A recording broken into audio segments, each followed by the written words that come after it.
Вітаю, друзі! Давайте говорити про важливі речі, про те, як в країнах Балтії реагують на загрозу нападу Росії. Сприймають це реально, нереально. Як це жити на пороховій бочці, коли поряд з тобою живе Росія, ми вже всі добре знаємо. А як це сприймають в Литві, Латвії, в Естонії? Поговоримо також про перспективи і про те, наскільки вирогідне взагалі захоплення країн і чому Росія бачить свою мету не лише захоплення України, а ще й країн Балтії. Про це та інше будемо говорити сьогодні з журналісткою міжнародницею видання Делфі Анною Норм. Анна, вітаю вас. Вітаю вас.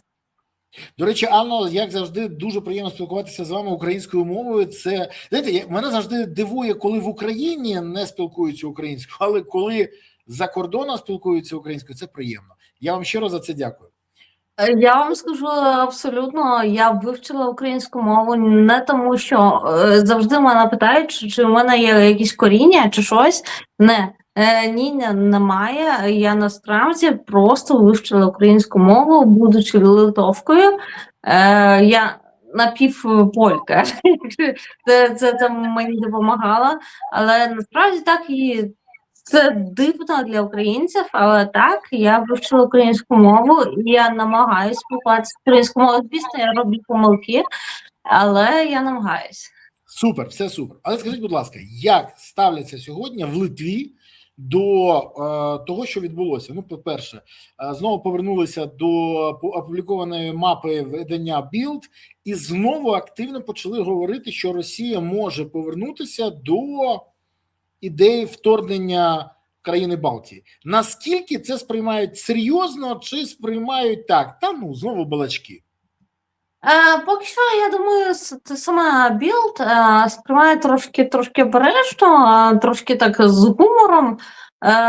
Я так не сприймаю, тому що ми всі це бачили вже не раз.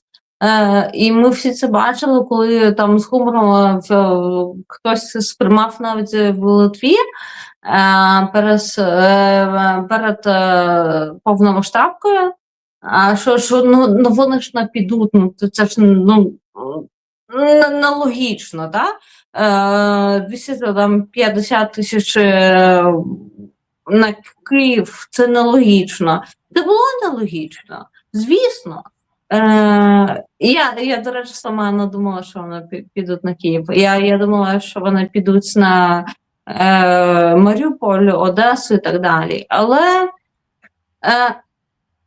розуміти росіянців, москалів через нашу спробу зрозуміти все, це погано. Тому що ми бачимо через якусь західну спроможність зрозуміти, як думає людина. Наприклад, вона ж це не може зробити, тому що це погано. І вона цього точно не зробить, але росіянці це окрема каста, не знаю, як її назвати. Але насправді вони це зроблять. Тоді запитання. Як готуються країни Балтії? Мені відомо, що Естонія, наприклад, готує дронові підрозділи, проходять навчання Кайцеліт, цивільне населення вчать використовувати зброю, армія в такому активному стані. Більше того, естонський уряд веде активні переговори з іншими країнами. Не просто так з'являються заяви від Британії, Німеччина надсилає своїх військових. То це я знаю. Як Литва готується? Розкажіть мені, будь ласка, і взагалі, чи готується Литва? Ось, знаєте, якщо подивитися, тому що я людина, яка була на війні і працює на війні 9 років, я думаю, що ми готуємося замало.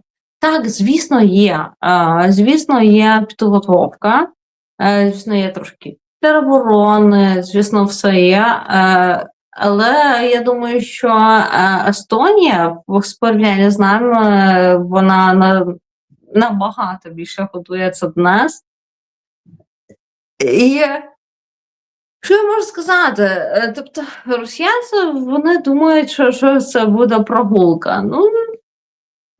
З одного боку можна зрозуміти, що чому вони так думають, за те, що нас мало, і ми не можемо нічого так більш-менш зробити. Але цього не буде. Цього не буде не тому, що я так хочу, а не тому, що я пропагандою займаюся. Цього не буде, тому що Польща, ось сама Естонія, ось сама Фінляндія, вона вступиться. Я розмовляла з багатьом цими фіннами, з Польщі, з генералами, які кажуть, так, ми будемо тут. Тому, і може їм здається, що вони тут, знаєте, Київ за 3 дні. Але так не буде. І навіть тут так не буде. Навіть як їм здається, що так легко буде, але так не буде. Анно, скажіть мені, будь ласка, уявіть собі, напад, уявіть віртуально, напад, який він може бути? Це може бути повномасштабне вторгнення, це може бути, ви ж бачили, ви ж неодноразово були в Україні і пам'ятаєте всі ці історії. Це може як Гіркін, коли він йшов на Слов'янськ, це може бути чужим прапором. Що це може бути? Чи може це спиратися на місцевих якісь сепаратистів? Тому зараз я спостерігаю, як росіяни намагаються тестувати інформаційний простір, розповідаючи про якусь уявно Нарську Народну Республіку. Так, створюється канал, там якісь вкиди, все інше, поки це дуже дрібно. Але Нарський це тупенько трошки, там ні про що. В Латвії і в Естонії це трошки більш серйозно, тому що там взагалі є просто людей російськомовних набагато більше, ніж в Литві.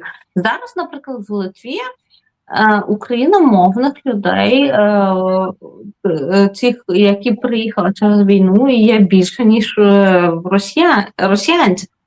Ого, цікаво, не знав про це. Так. Їх реально більше, і вони спілкуються українською мовою. Я безмежно люблю свою жінку, яка працює в супермаркеті. Я не пам'ятаю ім'я, але вона працює в супермаркеті. Я пам'ятаю перший її день, коли вона тільки почала працювати, і потім я знову її бачу нон-стоп. І перший день і вона така казала, я перепрошую, я не знаю литовської мови, а зараз я їй кажу українською, тому що я її бачу, а вона веде мені литовською. Це непогано. І повертаючись все ж таки до потенційного вторгнення, яку кількість людей може мобілізувати країни Балтії? Це перше питання. А друге, сьогодні війна дронів, а не людей. То чи може просто зробити потрібну кількість дронів? Якщо казати про дрони, ми цього не навчилися. У мене є також друзі, які воювали в Україні, дронщики, які ходять в Міністерство оборони і доказують, що треба щось робити. Але ми досі, як і я, досі ми десь в авангарді, якого не хочу слухати. Це, на жаль, так. Це, на жаль, вони не слухають до кінця цих людей, яких мають слухати. А щодо підготовки, що я можу сказати? Тобто, ми намагаємось вірити, що НАТО буде, але, якщо чесно, Ви не впевнені? Вітков сказав, що він не буде воювати за примістя цього, як воно, Петербургу. Він назвав країни Балтії передмістям Петербургу? Я не чув цього відверто. Так, це було так. Реально він назвав Нарву і Естонію передмістям Санкт-Петербургу і сказав, що ми не будемо за це воювати. Пані Це Анно, знаєте, я вибачаюсь, а скажіть, будь ласка, а взагалі литовці, естонці, латиші будуть воювати за свої країни? Ну, от естонці готуються воювати, я це знаю вже точно. І я спілкувався, так, будуть біженці, як завжди, але велика кількість людей буде не просто мобілізована, а готуються до того, щоб чинити спротив. Ну і ще раз, це ж не потрібно масу на масу. Тут потрібно мати кількість дронів. Ну, потрібну кількість різних дронів, важкі дрони, малі дрони, скиди. Якщо буде приблизно загальна кількість в районі 50, 70, 100 тисяч дронів заздалегідь готові, і десь буде до 1000 екіпажів, ну, мені здається, російський наступ просто потоне в крові російських солдат. я вам скажу так. Навіть ці люди, які не мають нічого спільного з війною, наприклад, такі, ну, начебто є я, яка не має зброї і так далі, хоча в мене є друзі вже, які мають зброю. Якщо вони тут прийдуть, вони тут загинуть. Ну, реально, це не те, що пафосно. Я думаю, що вони застрягли в Україні, а якщо Так. вони це зроблять з Литвою, Латвією і так далі, вони просто вбачають проїбуть це, тому що тут їх смерть. Тут закінчиться їх можливість взагалі бути країною. Я знаю, що вони хочуть це захопити, але тут їх чекає смерть не тому, що ми там герої чи щось, тому що тут ламається все. Скажіть, будь ласка, а як ви вважаєте, чому може Росія взагалі напасти на країни Балтії? Це тестування НАТО, це спроба дестабілізувати Євросоюз, чи це просто необхідність Путіну отримати якусь премію? Бо в Україні він загруз, він не може отримати нічого, він зараз розуміє це, а йому треба щось суспільству своєму давати. То що це? Чи може інша версія? Я вам скажу таку історію, коли я була в Нагорному Карабасі, і Азербайджан дозволив нам, західним країнам, їздити через Азербайджан. Ми всі поїхали через Вірменію, і я, поляки, Данія, США, ми всі були там. І, на жаль, там були також і росіяни. І росіяни мені сказали, що ви будете частиною Росії. Я сказала, що ні, ніколи в житті. А ми казали, ти побачиш, ви будете. А це мені казав чоловік, якому трошки менше років за мене.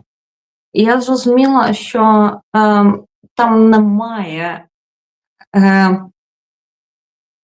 розуміння або щось про демократію, про щось там чи вивчено це. Вони вивчили насправді те, що вони будуть захоплювати інші країни. І те, що я їм казала, тобто, що Литва це є абсолютно незалежною країною. Нам дуже-дуже файно без Совєтського Союзу. А він мені каже, ні. І ось там я зрозуміла, що ця боротьба, вона буде завжди. Тому що навіть люди, які він не був, тобто він закінчив університет, він не був таким тупим якимось, але він дивиться на нас як на перешкоду якусь чи щось, і ми будемо воювати завжди. Тоді в мене запитання наступне. НАТО все ж таки без Сполучених Штатів, тому що як поведуть себе Сполучені Штати, я не уявляю. Але ж НАТО, якщо не впишеться за країни Балтії, то це ж буде розвал. Ну, відверто, давайте так. Якщо хтось за кого не вписується, далі це принцип доміно.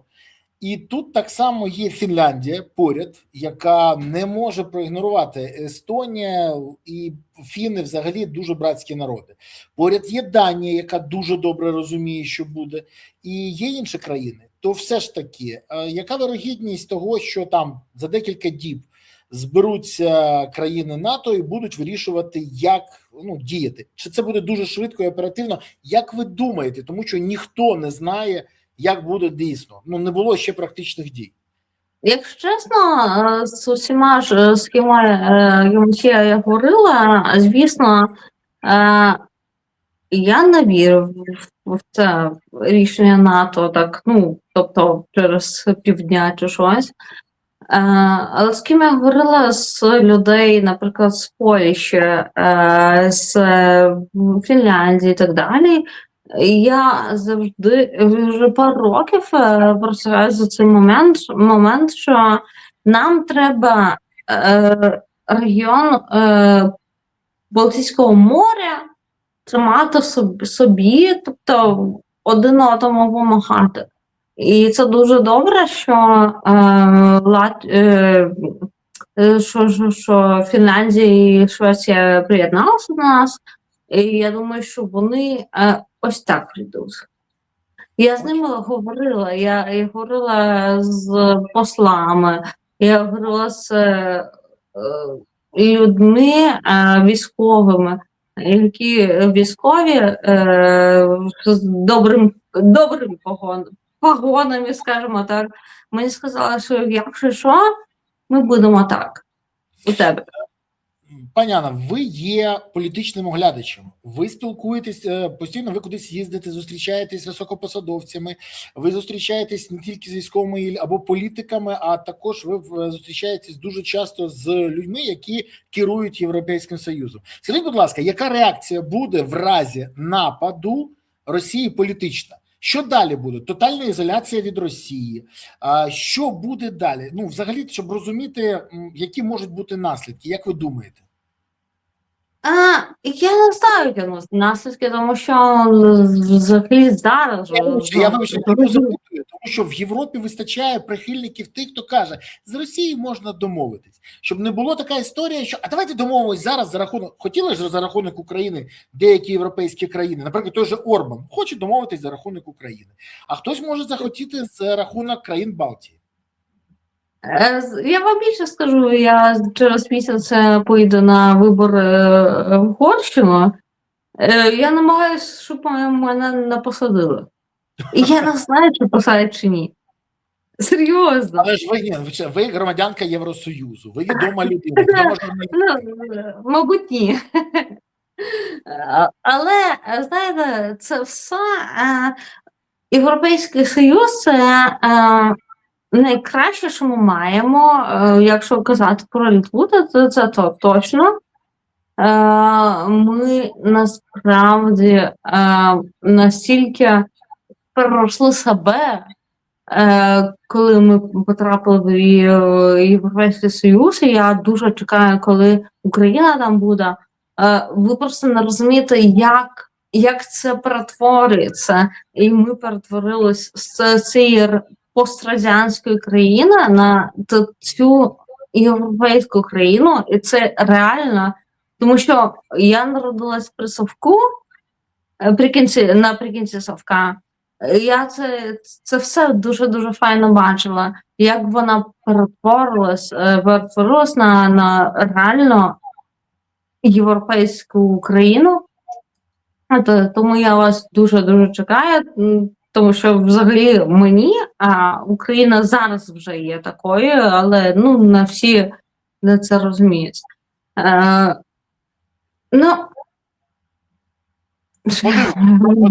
якому випадку, пані Анна, я хочу подякувати вам. Сподіваюся, що нащадки Гедемінаса зможуть дати відсіч у разі нападу, і я сподіваюся, що цього не треба буде. Я дуже хотів би, щоб Балтія уникла війни. Але коли країною з ядерною зброєю, з величезною армією керує абсолютно дикун, диктатор, то не треба дивуватися, що відбувається. І все ж таки, я сподіваюся, що вам вдасться, і ви використаєте час для того, щоб зробити все для того, щоб уникнути війни. Ми, на жаль, цього не зробили. На жаль.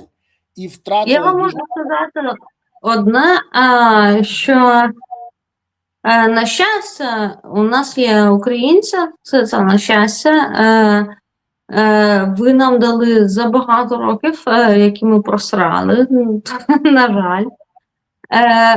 І все, що зараз є, воно має наслідки просто. Дякую вам, дякую українцям за безмежну любов. Я завжди залишаюсь напівукраїнкою, тому... Дякую вам, до побачення. Тримайтеся. Давай. Друзі, у вас з'являться зараз хоч якесь розуміння, як ставляться до цього самі люди з країни Балтії. Громадяни Балтії, громадяни Естонії, Литви, Латвії. Повірте, вони сприймають велику кількість це дуже серйозно. Так, як і у нас, ті, хто пропонує готуватися до травневих шашликів, але тішить те, що вони не керують країнами Балтії. Тому уважно слідкуємо за тим, що відбувається, і сподіваємося, що все ж таки вдасться уникнути нападу.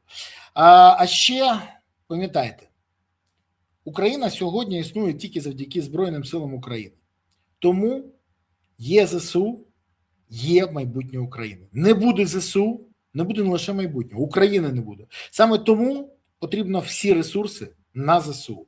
Донатьте на ЗСУ, приєднуйтесь до ЗСУ, допомагайте ЗСУ. Гуртуємось навколо ЗСУ, і тоді у України справді буде майбутнє.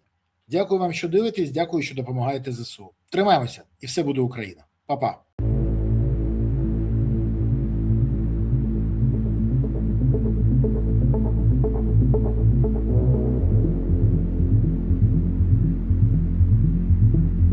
Thank you.